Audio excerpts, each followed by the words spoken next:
그 참 자산운용사 임원들이랑 정부에서 그 밸류업 간담회 할 때 네. 이사님이 한번 참석하셨었다고요? 제가, 참석은 했습니다. 예. 거기 혹시 뭐 이렇게 막 쓴소리 많이 하셨네? 쓴소리라기보다는 이제 네. 금융투자협회에서 이제 증권사와 자산운용사 이제 그 시장 참여자들 네. 대상으로 이제 현장의 목소리를 이제 취합하는 그런 자리였었죠. 그래서 이제 외국계랑 국내 증권사 자산운용사 분들 모여서 이제 좀 밸류업을 위해서 이런 게 좀 보강이 됐으면 좋겠다는 그런 의견들 좀 나누는 그런 시간이었습니다. 그래서 배문성 이사님이 네. 일단 라이프 자산운용을 대표로 나가신 거죠? 일단은 뭐 다른 분들은 워낙 바빠서 제가 나가긴 했는데 예. 물론 이제 근데 이채원 의장님이라든지 네. 예전부터 뭐 소액주주들의 권리라든지 기업의 거버넌스 문제라든지 이런 거 많이 이제 제기를 하셨었는데 네. 일단은 배문성 이사님이 직접 가셔서 가장 기치를 좀 높이신 목소리를 높이신 그 내용은 뭐였어요? 일단은 지금 이 그 밸류업을 위해서 특히 저희 같은 뭐 이제 기관 투자자들이 할 수 있는 것 중에 하나는 계속 어쨌든 기업의 그 주주로서 주식의 가치를 높이기 위해서 이러이런 활동을 해주세요. 그러니까 주주 환원에 이렇게 신경 써주세요. 막 이런 이상한 건 하지 마세요. 뭐 등등 좀 이런 의견을 이렇게 전달하고 요구하고 견제하고 뭐 주주 제안을 할 수도 견제하고 있고 주주 제안을 하고 뭐 이런 것들이지 않습니까? 네.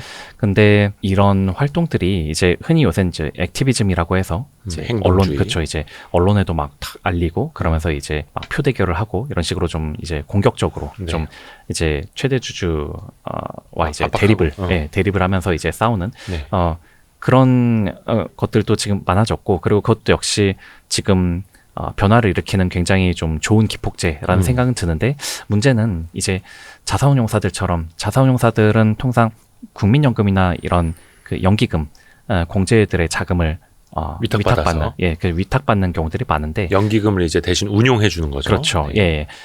그런데 이렇게 시끄러운 활동들을 하는 거를 그런 이제 연기금이나 이런 데서는 별로 안 좋아한다는 거죠. 그러니까 외국인 투자자, 기관 투자자라든가 이런 데들은 그러니까 우리가 저기 배문성 이사한테 예를 들어서 뭐 몇천억 맡겼는데 우리 돈 가지고 투자하면서 왜 저기서 기업한테 목소리 내고 왜 싸우고 왜 저래 막 언론 인터뷰나 왜 그래 조용히 해 이렇게 하는 거예요. 그렇죠. 그러니까 그걸 이제 뭐 헤드라인 리스크라고도 하던데, 그러니까 막 어쨌든 막 이 기관이 막 특정 기관과 막 싸운다라는 게 나오는데, 그러면 이 기관한테 돈을 맡긴 데가 누구냐라면 마치 싸움을 이렇게 거기서 부추긴 것처럼 뭔가 뭐 방조를 하든 뭐 이렇게 하는 것 같은 마치 거기 쩐주가 시켜서 대신 싸우는 것처럼 보일까봐. 그렇죠. 뭔가 좀 그런 거에 연루가 되는 것을 부담스럽다. 웬만한 기관 투자자들이 이렇게 원하지는 않죠. 네, 그러다 보니까 그러면은 이제 이거를 꼭 언론에 막 알린다거나 이렇게 그렇게 하지 않고 이렇게 조용히 그냥 회사와 이렇게 내밀하게 이렇게 소통을 하는 그런 방식을 취하는 그런 기관이 이미 꽤 많이 있더라고요. 일본 같은 경우는 그런 데들이 그런 식으로 활동한 데가 그러니까 언론이나 뭐 외부에 알리지는 않고 내밀하게 그렇죠. 예, 기업의 이제 IR 담당이나 뭐 어쨌든 그 C레벨 이사회 이런 쪽에 의견 제시하고 주주 사안을 보내고 이런 걸 약간 비공개적으로 활동을 한 거죠. 근데 문제는 그렇게 하면은 또 이게 외부에서 모르니까 그만큼 안 바뀌죠. 예, 그 잘 안 알아주는. 그러니까 한마디로 그 운용사의 직원들은 뭔가 참 많은 애를 쓰고 노력을 했지만 이런 것들이 이제 뭔가 그런 노력들이 이렇게 좀 사장이 되는 것 같은. 그러니까 물론 그렇게 내밀하게 소통을 하면서 기업에서 그 중에서는 채택해주는 아이디어도 있고 뭐 못한다는 것도 있지만 이렇게 해서 채택이 된 것이 지금 저 운용사에서 이런 아이디어를 내서 우리가 이렇게 하기로 했다. 이런 식으로 뭐 이렇게 공표를 하는 거는 아니니까요. 한마디로 이렇게 태가 나지 않는 일이 된다는 거죠. 그냥 좋은 게 좋은 거다. 좋게 말해서 이야기를 들어줄 회사였으면 그렇게 저평가돼 있지도 않았겠죠. 물론 뭐 그렇기도 하겠습니다만 그러다 보니까 이렇게 물밑에서 조용히 이렇게 활동한 거 이제 흔히 영어로는 이제 인게이지먼트라고 해서 이제 기업 관여 활동이라고 하는데 이거를 즉 외부로 막 이렇게 떠들썩하게 하지 않고 조용히 하는 활동들도 이렇게 좀 연기금에서 이제 자금을 이제 위탁하거나 할 때 좀 하나의 고려 사항으로 한 일종의 가점 요인 같은 걸로 좀 해준다면 그래도 이제 운용사들이 그런 노고를 하는 거에 대해서 일말의 보상이 좀 될 수 있지 않을까. 그렇죠. 아니 그게 왜냐면 그게 기업 가치를 높이려고 하는 거고 속된 말로 이제 뭐 주가 오르면 당연히 위탁 운용을 맡긴 사람 좋은 일 생기는 거잖아요. 수익률도 올라가고 돈을 버니까. 그러니까 사실은 그거를 위해서 하는 건데 우리 돈 가지고 투자하면서 조용히 좀 있었으면 좋겠다라고 하는 게 사실은 또 앞뒤가 안 맞는 말 같기도 하고 그렇습니다. 그러니까 뭐 사실 이게 보면은 뭐 지금도 이게 현재 진행형이긴 합니다만 이제 ESG가 어쨌든 또 투자에서의 하나의 큰 축인데 근데 사실 이렇게 자금을 운용하는 입장에서는 ESG 같은 것보다는 그냥 수익률을 높일 수 있는 거 그냥 그런 쪽으로 자금을 집행하고 싶고 하기는 하거든요. 그런데 피곤하게 이제 무슨 ESG냐 그렇죠. 지금 저기 뭐 테마주하고 지금 저 섹터 지금 날아가는데. 그렇죠, 그렇죠. 그렇게 따지면 지금 같은 경우는 지금 원유 뽑아내는 게 지금 가장 큰 대왕고래 잡으러. 그렇죠, 그런 이슈인데. 그런데 이런 거를 이제 어떻게 보면은 타협안이랄까 절충하는 것이 바로 이런 연기금이나 블랙락 뭐 이런 큰 기관들이 이제 자금을 이제 위탁하거나 하는 곳에 ESG 뭐 이제 관련된 어떤 지침이 있느냐, 팀이 있느냐, 인력이 있느냐, 그런 활동이 있느냐 이런 거를 이제 보고 체크를 해보고 그렇죠. 그런 거에 대한 어떤 프로세스나 인력, 경험, 트랙 레코드 이런 거를 이제 체크하면서 거기에 가점을 줌으로써 이제 그 운용사들도 ESG 관련된 활동을 어찌 됐든 하게 되는 그런 식으로 작동하듯이 이 기업 관여 활동이라는 것도 행동주의도 그런 것도 좀 그렇죠. 그런 영역으로 좀 이제 인정을 받았으면 좋겠다라는 겁니다. 그러니까 뭐 예를 들어서 운용사들도 엄청난 돈을 위탁받아서 운용을 합니다만 주주총회 한 번 안 가고 주주 서한 한 번 안 보내고 이런 운용사들도 정말 많거든요. 뭐 그럴 수 있겠죠. 왜냐면 그래봐야 뭐 피곤하게 그렇게 하냐 그냥 팔고 딴 거 사 뭐 이런 데들도 많긴 한데 그렇게까지 이제 열심히 관여 활동을 한다라는 건 어찌됐든 간에 돈을 맡았으니 수탁자의 책임을 다해야 하는 거고 당연히 뭐 국민연금 운영을 하는 사람들도 마찬가지로 국민이 맡긴 돈을 책임감 있게 굴려야 되는 거고 그 목소리를 또 투자한 기업에 전달을 해야 하는 거고요. 마찬가지 논리인 거죠. 그래 어찌됐든 간에 이제 그 한국 증시 밸류업이 돼야 되는데 그래도 밸류업으로 기대감을 많이 받았던 섹터들이 좀 있긴 있습니다. 뭐 금융주들도 그러했고 자동차 관련주가 엄청 많이 올랐잖아요. 밸류업 기대감으로.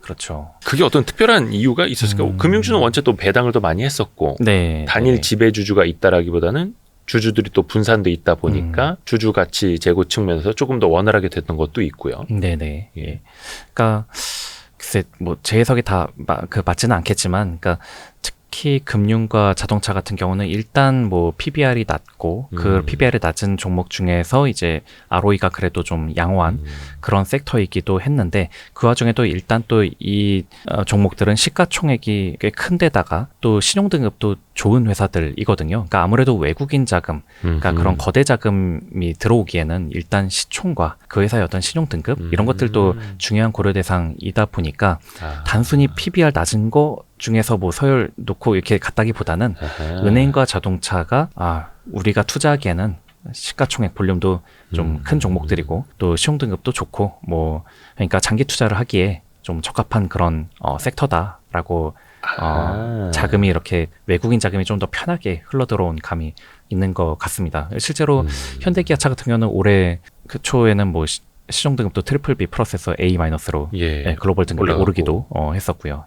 근데 지금은 또 한때 이제 기대감으로 많이 올라갔던 주식들이 또 내려와 있는 것도 있고 물론 이것도 기업마다 다르긴 합니다만 대표적으로 그 지주사 주식들 같은 거 이제 또 작살난 것들도 있고.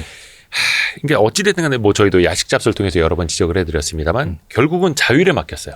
근데 자율에 맡겨서 잘 될 밸류업이었으면 코리아 증시가 코리아 디스카운트가 이 모양 이 꼴이었겠냐고요. 제 말이 그건데 어떻게 보셨어요? 그 자율에 맡긴 것 자체는?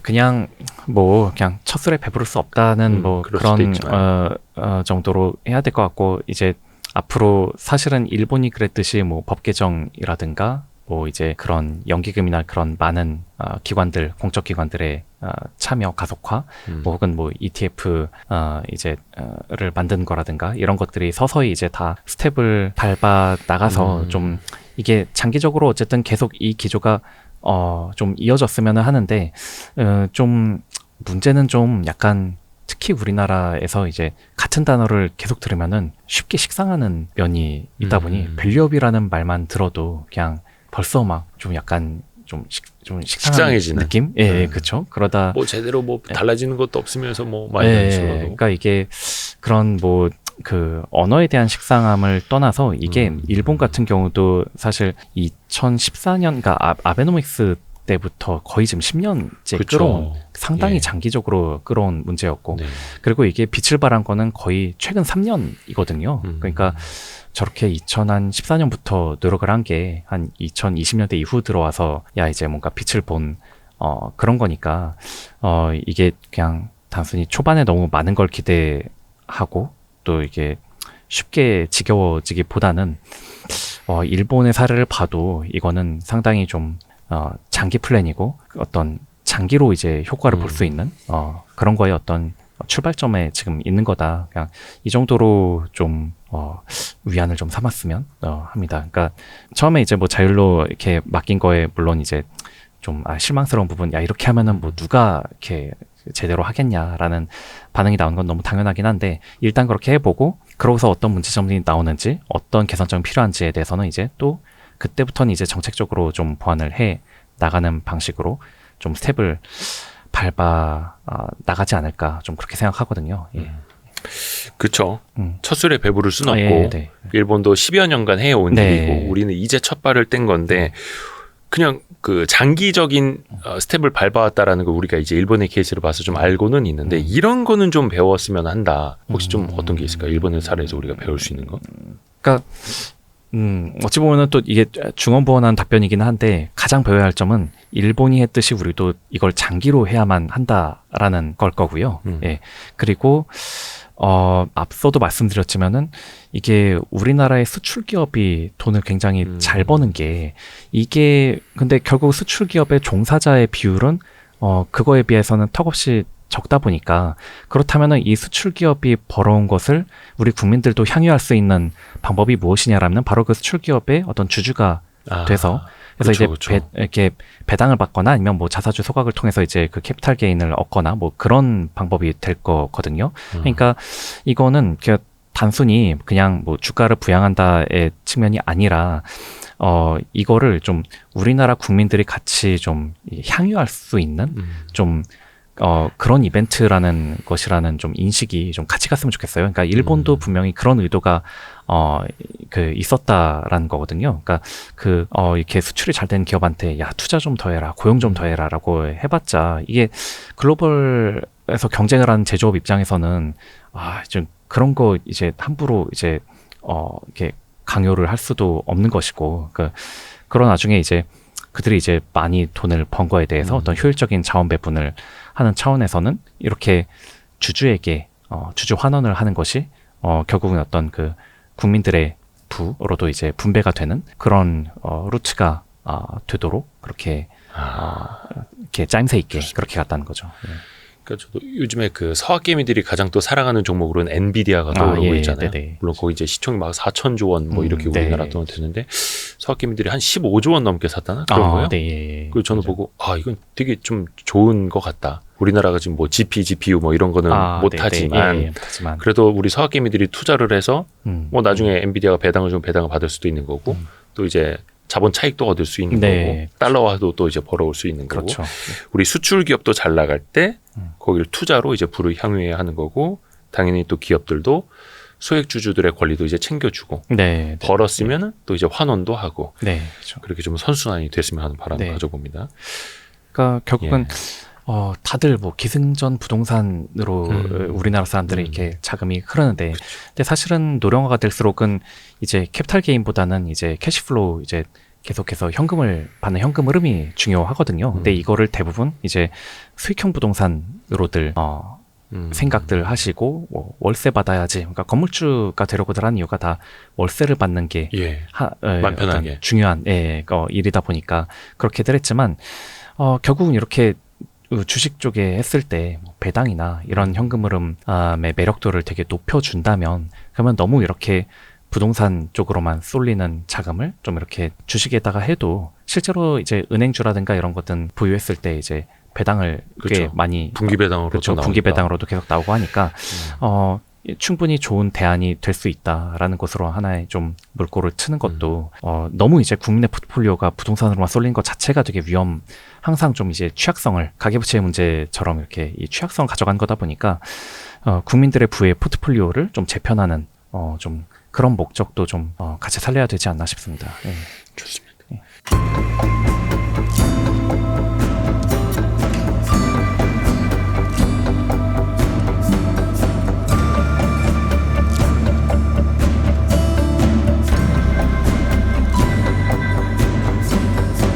시간을 한 50시간 넘게 써야 될 거예요. 7시간 해가지고 좀 아주 좋았습니다. 산업을 대하는 태도나 관점 같은 거 민하게 들을 수 있어서 느낀 점을 말씀해 주시고 그 다음에 관련 기업을 싹 정리해 주시니까